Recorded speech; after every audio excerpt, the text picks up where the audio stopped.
तो दोस्तों ये एपिसोड ड्रैगन प्रिंस युवान का लास्ट एपिसोड होने वाला है इस सीजन का। सीजन 2 की अभी कोई अनाउंसमेंट नहीं है, लेकिन जब वो आएगा मैं उसे जरूर एक्सप्लेन करूंगा। तो जैसा कि हमने पिछले एपिसोड में देखा था, वॉर शुरू हो गई होती है। दोनों तरफ के लोग अपनी अपनी पावर का इस्तेमाल करते हुए एक दूसरे के साथ फाइट कर रहे थे। युवान ने तो अपना आर्मर पहन लिया था, इस वजह से वो काफी ज्यादा स्ट्रॉन्ग हो गया होता है। देखते ही देखते कि युवान के 3 टाइचुरन के कल्टीवेटर मारे जा चुके थे। लेकिन जब कि युवान ये देखता है तो उसने दावू किंग की स्पिरिट को समन कर लिया था, जो कि बहुत ही ज्यादा स्ट्रॉन्ग होती है। अब वो ही युवान के फादर का सबसे बड़ा दुश्मन है, इसलिए वही उसके साथ फाइट करने के लिए चाहते हैं। जिसके बाद यहाँ से ये एपिसोड शुरू होता है। तो इस एपिसोड की शुरुआत में युवान के फादर ने अपनी पावर का इस्तेमाल करते हुए दावू किंग की स्पिरिट के साथ फाइट करना शुरू कर दिया था। दोनों की फाइट बहुत ज्यादा जबरदस्त चल रही होती है, लेकिन दावू किंग जो होता है वो बहुत ज्यादा स्ट्रॉन्ग था। वो युवान के फादर को उठा उठा कर फेंके जा रहा होता है, लेकिन तब भी युवान के फादर अपनी स्टिक का इस्तेमाल करते हुए उसके साथ फाइट कर रहे थे। वो जल्दी हार नहीं मान रहे होते हैं, लेकिन उसके और दावू किंग के स्पिरिट के बीच में काफी ज्यादा डिफरेंस था। इसी वजह से वो ठीक तरह से वहां पर उसके साथ फाइट नहीं कर पाते। इन दोनों को इस तरह से फाइट करता हुआ देखकर युवान और बाकी सारे लोग बहुत ज्यादा परेशान हो रहे थे। उन्हें डर था कि युवान के फादर को यहाँ पर कुछ हो ना जाए, क्योंकि पिछली बार जब भी इन दोनों की फाइट हुई थी तभी भी युवान के फादर नहीं जीत पाए थे। लेकिन युवान के फादर के अंदर तो बहुत ज्यादा गुस्सा था। आज वो यहाँ पर मर ही क्यों ना जाए, लेकिन दावू किंग को नहीं छोड़ेंगे, ताकि इतने सालों का जो पछतावा है वो अपना पछतावा खत्म कर सके दावू किंग को मारकर। इसलिए उन्होंने वहां पर अपनी जान लगा दी थी। वो बहुत सारे आग के गोले बनाते हुए दावू किंग के ऊपर अटैक कर रहे होते, लेकिन फिर भी कोई फायदा नहीं हो रहा था। दावू किंग की स्पिरिट अभी भी युवान के फादर को बस उठा उठा कर फेंके जा रही होती है। उनकी हालत बहुत ज्यादा खराब हो चुकी थी। ऊपर से दावू किंग की सिर्फ यहाँ पर स्पिरिट थी, तो कितने भी अटैक का उसकी स्पिरिट पे कोई असर भी नहीं हो रहा था। बिल्कुल नेक्स्ट टू इम्पॉसिबल लग रहा था युवान के फादर का यहाँ पर दावू किंग की स्पिरिट को हराने का। लेकिन युवान के फादर ने अभी तक की अपनी हार नहीं मानी थी। कि युवान कह रहा होता है, जरा देखो तो जाओ किंगडम का जो किंग है वो पगला गया, ऐसी हालत खराब हो चुकी है, लेकिन दोबारा से फाइट करने के लिए जा रहा है। लेकिन खैर कोई बात नहीं, ये मर जाए उससे हमें क्या ही फर्क पड़ता है, हम तो वैसे भी इसे मारने के लिए यहाँ पर आए हैं। जो काम इतने सालों से नहीं हो पाया था आज वो काम हो जाएगा। आज जाओ किंगडम हमारी मुट्ठी में होगा और इस चीज को होने से कोई भी नहीं रोक सकता। इसके बाद तो की युवान ने अपनी पावर का इस्तेमाल करते हुए अपनी और ज्यादा पावर को दावू किंग के स्पिरिट के अंदर डाल दिया था। इस वजह से दावू किंग की स्पिरिट अब पहले से भी ज्यादा स्ट्रॉन्ग हो जाती है, जिस वजह से दावू किंग के स्पिरिट ने वहां पर एक बहुत ही अजीब सा फॉर्मेशन बना लिया था। उस फॉर्मेशन के अंदर से हजारों नहीं बल्कि लाखों की तादाद में स्वॉर्ड बाहर निकल रही थी, जो सारी की सारी स्वॉर्ड अब सीधा युवान के फादर की तरफ ही बढ़ जाती है। वो अपने भाले का इस्तेमाल करते हुए सभी स्वॉर्ड से बचने की कोशिश कर रहे थे, लेकिन वो कितने ही स्वॉर्ड से बच लेंगे, 1 से 2 से 100 से। लेकिन यहाँ पर इतनी स्वॉर्ड थी कि जिसे गिनना ही इम्पॉसिबल है, उसे गिनते ही महीनों लग जाएंगे। इतनी स्वॉर्ड को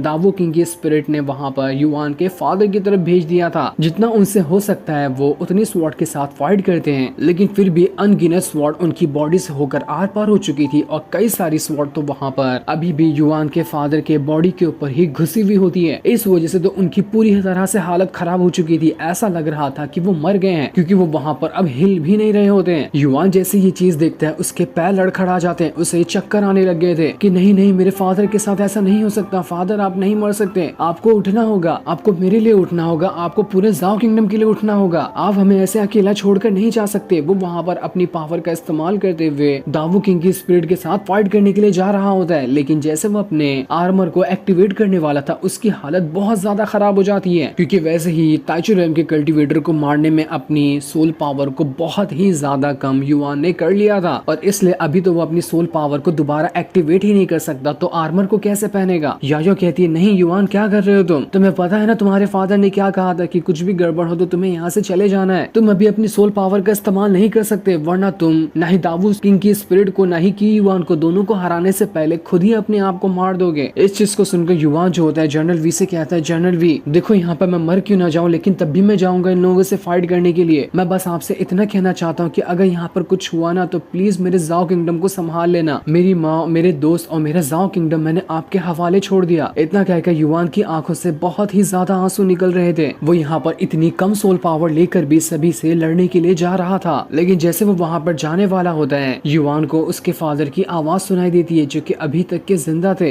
वो युवान से कह रहे होते हैं, युवान मेरे बच्चे, तुमने जो कुछ किया है इस जाओ किंगडम और हमारी फैमिली के लिए वो बहुत है, और तुमने बिल्कुल सही कहा कि मुझे जिंदा रहना होगा तुम्हारे लिए, इस पूरे जाओ किंगडम के लिए। तो जब मेरे पर इतनी इतनी जिम्मेदारियां हैं तो मैं इतनी जिम्मेदारियों को छोड़कर कैसे मर सकता हूँ। उनकी आवाज़ सुनकर युवान के दिल को इतना सुकून मिलता है कि उसकी कोई हद नहीं थी। वो बहुत ही ज्यादा खुश हो गया होता है अपनी फादर की आवाज सुनकर कि मेरे फादर अभी तक के जिंदा हैं। एकदम ही ज्यादा सैड और एकदम ही ज्यादा खुश कर देने वाला सीन था ये कि युवान और बाकी सारे लोग तो एकदम ज्यादा हैरान थे कि अरे ये तो मरकर वापस जिंदा हो गया। युवान के वर्ड्स ने इसे वापस से जिंदा कर दिया। कमाल की बात है। युवान के फादर दावो किंग की स्पिरिट से कह रहे होते, देख पिछली बार हमारी फाइट हुई थी ना, तो उस बार भी तूने मेरे बेटे की ड्रैगन स्पिरिट तो ले लिया था, लेकिन मैंने अपने जाओ किंगडम को बचाया था। तो इस बार कैसे मैं अपनी फैमिली और जाओ किंगडम को तुझ जैसे लोगों के हाथों में जाते हुए देख सकता हूँ। आजा वापस से फाइट करने के लिए। मैं अभी तक के मरा नहीं हूँ। मेरी जब तक आखिरी सांस है तब तक मैं तुझसे फाइट। इसके बाद युवान के फादर ने अपनी बहुत ज्यादा पावर को एक्टिवेट करना शुरू कर दिया था। जैसे ये पावर यहाँ पर एक्टिवेट हो रही होती है, उनके अंदर से इतना ज्यादा ऑरा निकल रहा था कि उसकी कोई हद नहीं होती। इसी ऑरा की वजह से युवान के फादर वहाँ पर अपना ब्रेक थ्रू कर जाते हैं, जहाँ वो ताइचू रेल्म के 3rd लेवल पे थे। इसी गुस्से और ऑरा की वजह से वो ताइचू रेल्म का 4th और 5th लेवल भी ब्रेक थ्रू कर जाते हैं। इस वजह से अब उनकी पावर बिल्कुल एग्जैक्ट सेम हो चुकी थी दावो किंग की स्पिरिट के बराबर। दोनों के दोनों अब ताइचू रेल्म के 5th लेवल पर आ चुके थे। युवान और बाकी सारे लोग एकदम ज्यादा हैरान थे कि यहाँ पर तो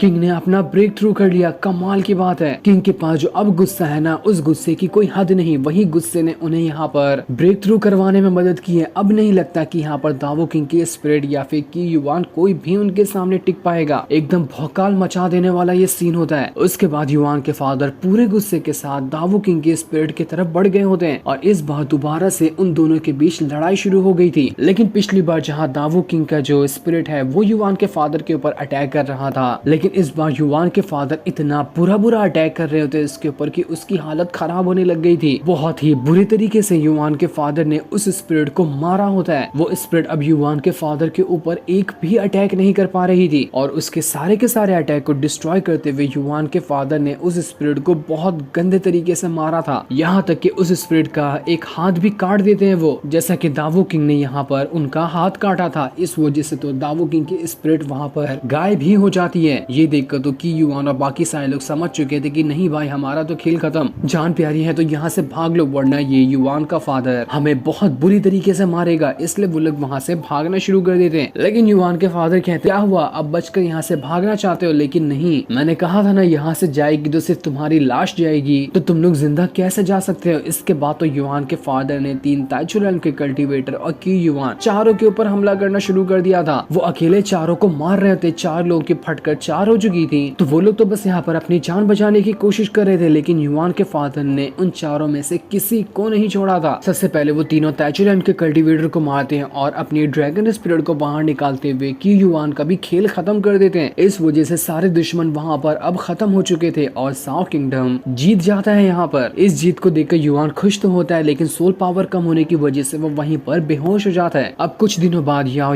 युवान की देखभाल कर रही होती है और बहुत दिनों बाद जब थोड़ी बहुत सोल पावर रिकवर हुई थी तो युवान को होश आ गया होता है। करीब पिछले 1 महीने से युवान बेहोश ही था अपनी सोल पावर को कम करने की वजह से। युवान कह रहा होता है, मुझे लगा था कि जब मैं इतनी सोल पावर कम होने के बाद बेहोश हुआ हूँ ना, तो शायद मैं कभी भी नहीं उठ पाऊंगा। मुझे इतनी कमजोरी लग रही थी जितनी कि मैंने लाइफ में कभी महसूस नहीं की थी। लेकिन सीनियर याओ, आपको पता है जितनी देर तक कि मैंने उस आर्मर का इस्तेमाल किया ना, उस आर्मर ने मेरा ब्रेक थ्रू करवा दिया। जहाँ मैं क्यूआई नरिशिंग रेल्म के अर्ली स्टेज में था, अब मैं उसके मिड स्टेज पे आ चुका हूँ। ये तो बहुत अच्छी बात है मेरे लिए। मैं जानता हूँ कि मैं अभी भी इतना स्ट्रॉन्ग नहीं हुआ कि मैं उस आर्मर का ढंग से इस्तेमाल कर सकूं, लेकिन मेरे अंदर उम्मीद तो जाग चुकी है। मैंने जब उस आर्मर की पावर देख ली है तो कभी भी लाइफ में पीछे कदम नहीं हटाऊंगा। वो आर्मर मेरे दिल को छू गया है। अब मैं खुद को इतना पावरफुल बनाने की कोशिश करूंगा ताकि मैं परमानेंट उस आर्मर का इस्तेमाल कर सकूं। जब तक वो आर्मर मेरे पास है तब तक दुनिया की कोई ताकत मेरा मुकाबला नहीं कर सकती। याओ कहती, युवान जरा एक बार यूवी के पास जाकर देख लो, वो तुमसे कुछ बात करना चाहती है। इसलिए युवान यूवी के पास जाने के लिए निकल जाता है। दूसरी तरफ यूवी जो होती है उसके पास वो ही ओल्ड मैन था। वो यूवी को बता रहा होता है कि देखो तुम्हारे पास ना टैलेंट बहुत अच्छा है,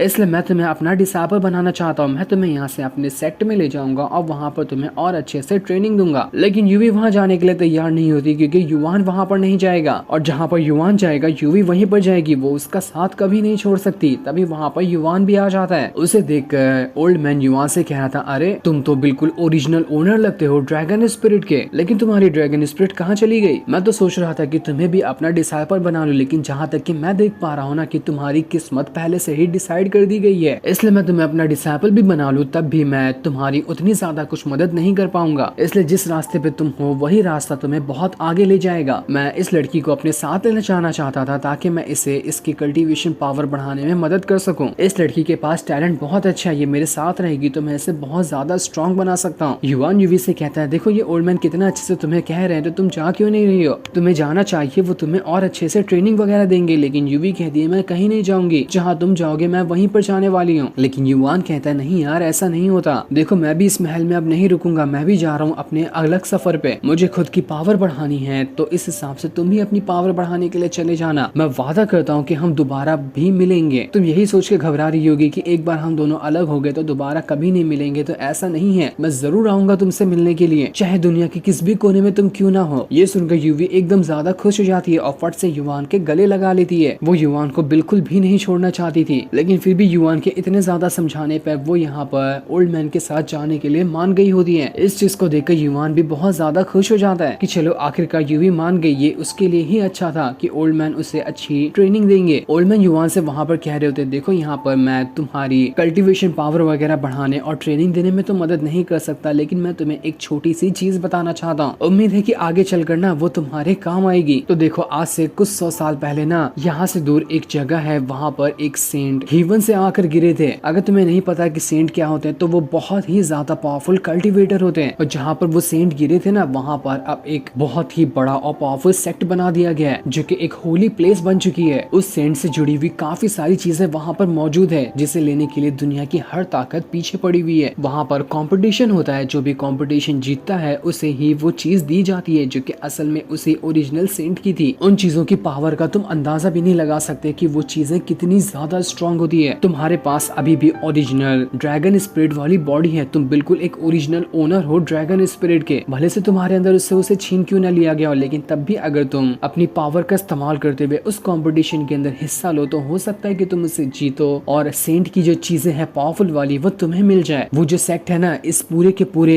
कॉन्टिनेंट का सबसे ज्यादा बड़ा और सबसे ज्यादा पावरफुल सेक्ट है, जहाँ पर ही ये कंपटीशन होता है वहाँ पर इतने स्ट्रॉन्ग लोग आते हैं ना उसकी कोई हद नहीं। अगर तुमने कंपटीशन जीत लिया या फिर उस सेक्ट को ज्वाइन कर लिया तो तुम्हारे पास पावर की कोई कमी नहीं होगी, वहाँ पर एक से एक पावरफुल कल्टीवेटर रहते हैं, लेकिन तुम्हें वो कंपटीशन जीतने में बहुत ज्यादा मेहनत करनी पड़ेगी। जो कंपटीशन कुछ ही दिनों बाद स्टार्ट होने वाला है, तुम्हारे पास टैलेंट बहुत ज्यादा है, इसलिए मैंने तुम्हें इस कंपटीशन के बारे में बताया। अगर तुम चाहो तो उस कंपटीशन में हिस्सा ले सकते हो। उसी कंपटीशन में ना वो हुआन भी आएगा, वही दावू डायनेस्टी का जो किंग का बेटा है, वो जिसने ही तुम्हारी ड्रैगन स्पिरिट को छीना था। हो सकता है कि वहां जाने के बाद तुम्हारी फाइट वो हुआन से भी हो जाए, लेकिन तुम्हें पता है कि वो हुआन कौन से लेवल, तुम तो अभी सिर्फ क्यूआन नरिशिंग रैल्म के मिड स्टेज पे हो। उसके बाद आता है ताइचू रैल्म जिसमें भी 5 लेवल है, और उसके बाद आता है तियान गुआन रैल्म, उसके लेट स्टेज पर है वो हुआन। तो तुम अंदाजा लगा सकते हैं कि वो हुआन कितना ज्यादा स्ट्रॉन्ग बंदा है, और उसी बंदे के पास तुम्हारी ड्रैगन स्पिरिट है। हो सकता है कि वहां पर तुम दोनों की फाइट हो, और अगर तुम्हारी किस्मत में हुआ तो तुम उसे हराकर अपनी ड्रैगन स्पिरिट वापस पा सकते हो। सारी बातें सुनकर युवान एकदम ज्यादा हैरान और एकदम ज्यादा अंदर से खुश भी लग रहा था कि मुझे एक और रास्ता मिला है अपनी ड्रैगन स्पिरिट को हासिल करने का, तो ये रास्ता मैं कैसे छोड़ सकता हूँ। वो ओल्ड मैन से कहता है ठीक है मैं वहां पर जाऊंगा, इसलिए ओल्ड मैन उसे वो मैप दे देते हैं जहाँ पर ये कंपटीशन होने वाला है। उसी के साथ साथ उन्होंने एक और चीज भी दिया था जिसे देते हुए कहते हैं कि इस चीज को यहाँ पर इस्तेमाल मत करना, जब तुम उस कंपटीशन वाली हिस्से में पहुंच जाओ ना तो वहीं पर जाकर इस्तेमाल करना, उससे पहले मत करना, तुम्हें पता चल जाएगा कि असल में ये चीज है क्या। दूसरी तरफ हम वो हुआन को देखते हैं जो खुद भी यहाँ पर तैयारी कर रहा था उसी कंपटीशन में जाने की। उसके साथ जो बैठी हुई लड़की होती है वो हुआन से कह रही थी मैंने क्या कहा था कि युवान को कभी भी अंडर एस्टिमेट मत करना, वो बहुत ज्यादा स्ट्रॉन्ग बंदा है, हो सकता है कि वो दिन जल्दी आए जब वो तुमसे तुम्हारी ड्रैगन स्पिरिट को छीन ले। जो सुनकर तो वो हुआन काफी ज्यादा गुस्सा हो गया था। वो उससे कहता है आखिर तेरी हिम्मत कैसे हुई इस तरह से मुझसे बात करने की, दुनिया की कोई ताकत नहीं मेरी